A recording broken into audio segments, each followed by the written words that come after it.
Hi everyone, my name is Bob Dillon. I work at Google, and I'm here to introduce you to a couple of guests to talk today about powerful bidding. Powerful bidding is an exciting new feature available through the Google Display Network that I think is going to really make a difference in terms of delivering even greater performance for your campaigns on the GDN.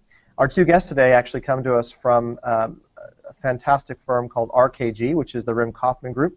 And we thought that rather than speak to you about how Google is thinking about the problem, we'd also get a great perspective from David and Michelle on how they're thinking about powerful bidding and how it will work for them. Most of this conversation is going to be kind of a Q&A, and so we've got some questions that we've sent over to David and Michelle to think about. We're going to ask them to share that with the group. Before we do that, I wanted to quickly go into kind of the three things that Google would like the advertisers and agencies to understand about powerful bidding. One, powerful bidding can drive much better performance in your display campaigns. Secondly, it can simplify your overall campaign management. And thirdly, there's a fair amount of manual control and flexibility here, but we also have an incredible automated solution. So I'd love to just deep dive into each of those 3 points for just a few moments before we go to the Q&A section. With respect to driving greater performance, it's generally acknowledged that the more signals of consumer intent that you can bring to bear, the greater the overall performance that you can achieve.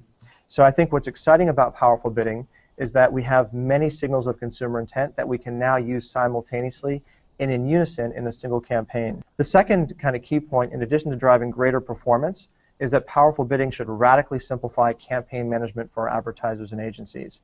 In the past, an advertiser could have leveraged these various signals of consumer intent simultaneously, but to do so would have required introducing many campaigns.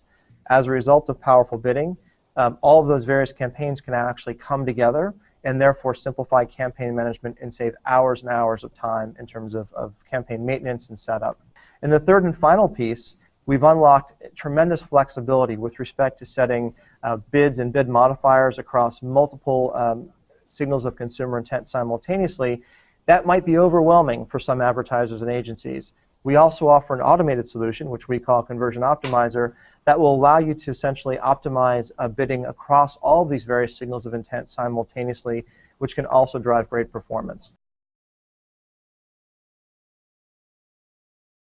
I think the first thing that we thought about is that you can take the kind of powerful bidding landscape, pick where you want the base bid to live, and then adjust from there based on gender, age, if you want to combine remarketing lists and placements, whereas before you were breaking out, kind of like you said, Bob, multiple campaigns to get at that same piece. And the more you segment out the data, the harder it is to find things that correlate and give you actionable results. So the fact that we can lump all those together and kind of do bid adjustments by all those different pieces is one of the biggest wins we see. Yeah, I would say segmenting traffic into different user intent buckets is exactly what we want to do, and this is exactly what powerful bidding gets to. The more you segment that traffic out, the data you have to work with becomes more granular, and there's not as much to work with and understand the true value there. Being able to layer these segments on top of each other really helps us solve two issues at once. There was always confusion, I think, amongst our advertisers and even some of our own internal teams as to how the different targeting elements were being used simultaneously, and I think powerful bidding has really clarified that and put a lot of control into the hands of our advertisers and agencies.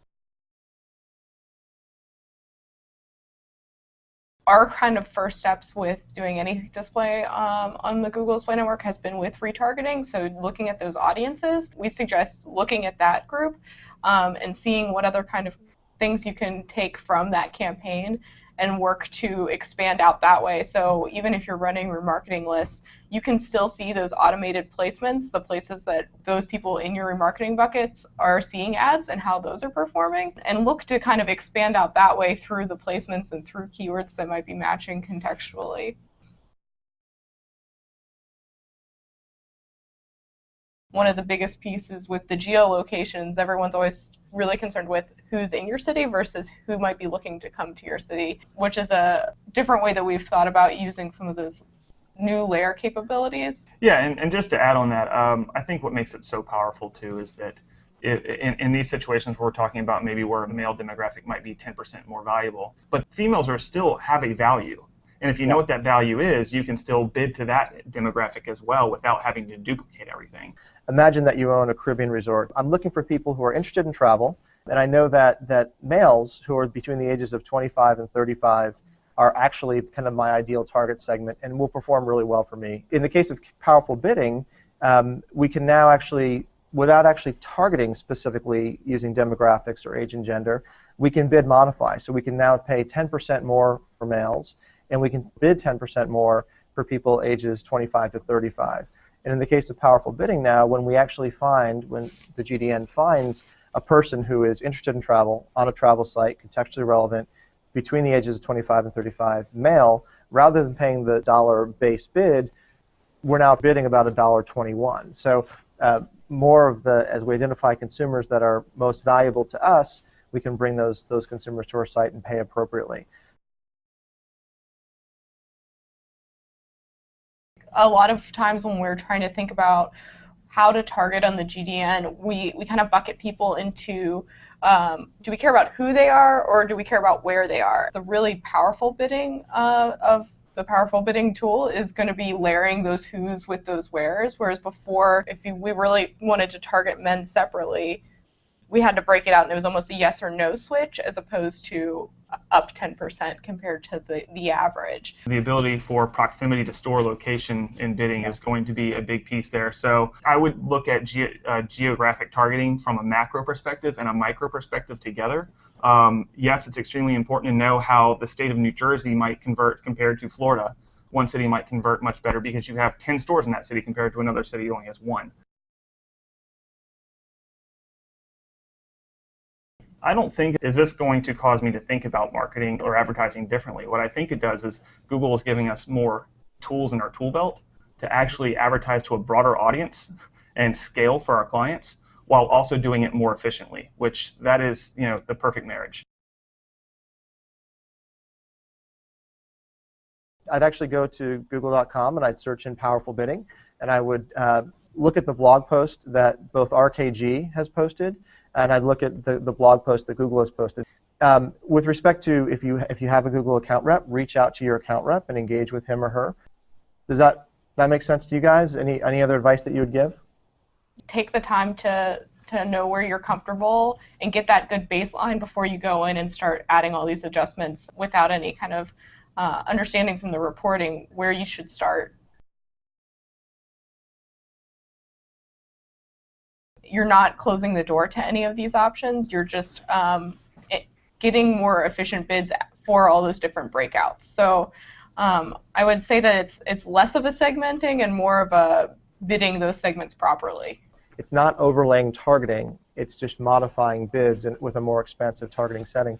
Is the idea of target wide, bid narrow, which again, more expansive thinking about targeting. It will not limit your reach, but really bidding where you see the most value.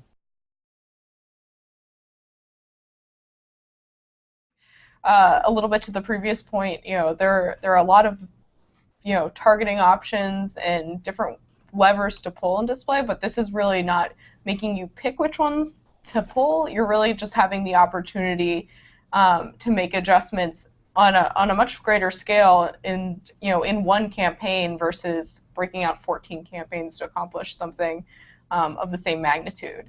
On our side, as an agency side, we like all the data. We want more data. We want to be able to have as much as we possibly can to slice and dice this information in a million different ways. In the long run, there's multiple options that you have depending on how much time you're able to give.